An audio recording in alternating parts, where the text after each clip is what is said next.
শুভ সকাল সবাইকে। কেমন আছেন সবাই? আর এই তো আমরাও বেশ ভালোই আছি। কালকে দুপুর 2:30 নাগাদ ঘরে পৌঁছেছি, মানে দুবাই টাইম 1:05 নেমেছি দুবাই এয়ারপোর্টে। ওখান থেকে ইমিগ্রেশন করে লাগেজ কালেক্ট করে ঘরে আসতে আসতে প্রায় 2:30। তো এসে থেকে তো একভাবে সব চলছে আর কি। রাত্রে একটু রেস্ট নিয়েছি, তাছাড়া একভাবে বিশ্বাস করতে পারবে না আমি এখনও চুলও আঁচড়াইনি।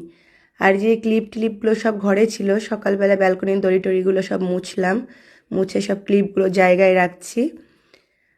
কারণ ওই যে ছোটো ছোটো যে ক্লিপগুলো না, এই মানে যেটা ক্লিপ স্ট্যান্ড বলে, ওগুলোতে অরিন মোজা টোজা ছোটো জামা কাপড় নাড়তে সুবিধে হয়। আর এদিকে বাজার থেকে ওর বাবা নতুন আলু নিয়ে, মানে দীপক নিয়ে এসেছিলো। দীপক আমরা আসার আগে একটু বাজার টাজার করেছিল, তো নতুন আলুগুলো ধুয়ে রোদ্রে দিলাম, নাহলে অনেক ধুলো ওতে।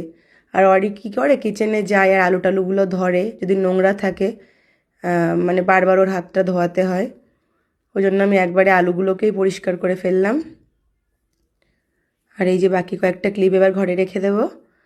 কালকে থেকে এসে এখনও চুলটা অবধি আমি আঁচড়াইনি, মানে ওইভাবেই মানে কাজবাজ করেই যাচ্ছি, না থাকলে মানে যা অবস্থা হয়। তাও তো আমার বাড়ির যে ডোমেস্টিক হেল্পার আছে ও অনেকটা সাপোর্টিভ, ওই জন্য ওকেও ফোন করেছিলাম, ও চলে এসেছিলো। তো আমার অনেকটা আরও হেল্প হয়েছে, নাহলে আরও বেশি কষ্ট হয়। তো সকালবেলায় তো ঘরে চা খেয়েছি, আর খাওয়ার কিছুই নেই, ব্রেড ফ্রেড। তো ওই জন্য নিচে গেল ওর বাবা, সাথে ওরা দুই ভাইও গেছে, কিছু আনতে গেল। আর এদিকে আদি বই পড়ছিল, ও উঠে গেল বাবার সাথে।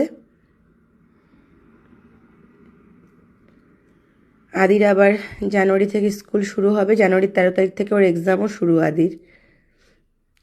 আর এই যে কালকে প্লেন থেকে ওদের দিয়েছে আর কি, এমিরেটস থেকে ওদের দুই ভাইকে কিছু জিনিস দিয়েছে। অরির জন্য একটা টাওয়াল, একটা খেলনা, প্রতিবারই এগুলো দেয় একদম, মানে বাচ্চাদের দেয়। আদিকে ওই ব্যাগটা দিয়েছে আর অরিকে এগুলো দিয়েছে, তো আমি একসাথে সব তুলে রেখেছিলাম আর কি। আদির এই ব্যাগগুলো 9 করে প্রায় 10টার উপরে যদি রাখা হতো, কিন্তু ও নষ্ট করে ফেলে না। আর এই যে ওই অ্যারোস্টেজটা ফটো তুলে দিয়েছিল, এই ফটো ঘরে খুঁজলে অন্তত অরি হওয়ার পরে প্রায় 3-4টে, আর তার আগে আদি ওর বাবার আমার প্রায় 10-12টাই ফটো পাওয়া যাবে যদি ঘরে খোঁজা হয়। আর অরি কালকে ঘুমিয়ে পড়েছিল যখন ফটো তুলে দিয়েছিল ওরা,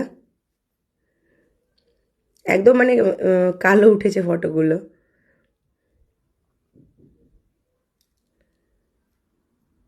দুবাইতে মানে ওই প্রচণ্ড রকম ঠান্ডা না, মানে খুব হেভি সোয়েটার পরা লাগে না, সন্ধ্যার পরে বেরোলে একটু হালকা মোটা কোনো রকম কিছু একটা পরলে হয়ে যায়। ফাঁকা জায়গা বা সমুদ্রের কাছে না গেলে অতটা ঠান্ডা লাগে না। মানে দেশে যেমন প্রচণ্ড জাঁকিয়ে শীত, সেটা কিন্তু এখানে নেই।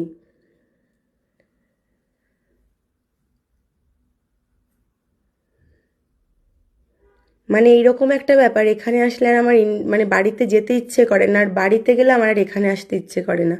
মানে যেখানেই যাও গোছানো গাছানো, মানে যে কি কষ্ট, মানে যারা এগুলো করে তারা জানে যে এখানে থাকো, এখানে গোছাও, আবার বাড়িতে যাও। বা যেহেতু দেশেও আমার ওখানে একার সংসার, ওখানে আমার বাড়িতে এমন কেউ নেই যে আমার ঘর দোর গুছিয়ে রাখে বা কেউ আমার বাড়িতে থাকে। যদি শাশুড়ি মা বেঁচে থাকতো তাহলে এই প্রবলেমগুলো হয়তো হতো না, উনি বাড়িতে থাকতো। কিন্তু এই একটা মানে অবস্থা মানে খারাপ হয়, দেশে গিয়েও গোছাও, এখানে এসেও গোছাও। এখানে এসে আগে তেল নুন জিরে হলুদের লিস্ট করো, দেশে গিয়েও সেম তাই প্রসেস, মানে আর ভালো লাগে না। তো মোটামুটি আমার সমস্ত কিছু গোছানো হয়ে গেছে, লাগেজগুলো আনপ্যাক করা হয়ে গেছে। ওগুলো জাস্ট ভালো করে আজকে একটা ভেজানো কাপড় দিয়ে মুছে রোদ্রে দিয়ে একটু গরম করে তারপর ওগুলো প্যাক করে রাখবো, মানে লাগেজ বাইরে রাখলে না প্রচণ্ড নোংরা হয়। উঠেছি 7:30টার দিকে, মোটামুটি অনেকটাই গুছিয়ে নিয়েছি। আর কিছু আজকে জামা কাপড় কাছাকাছি আছে, তারপর ঠাকুরের আসনটা কালকে ধরবো আর কি। তো সবাই ভালো থেকো, সুস্থ থেকো, তোমাদের সাথে দেখা হবে পরবর্তী কোনো ভিডিওতে। আর যারা আমাকে কিছু কিছু লোক নেগেটিভ কমেন্ট করছো না, তাতে আমার কোনো যায়ও না আসেও না। আমি এখন থেকে কারোর সাথে মুখ লাগতে যাব না, শুধু নেগেটিভ কমেন্টগুলো ডিলিট করে তাদেরকে ব্লক করব। সবাই ভালো থেকো, দেখা হবে পরবর্তী কোনো ভিডিও।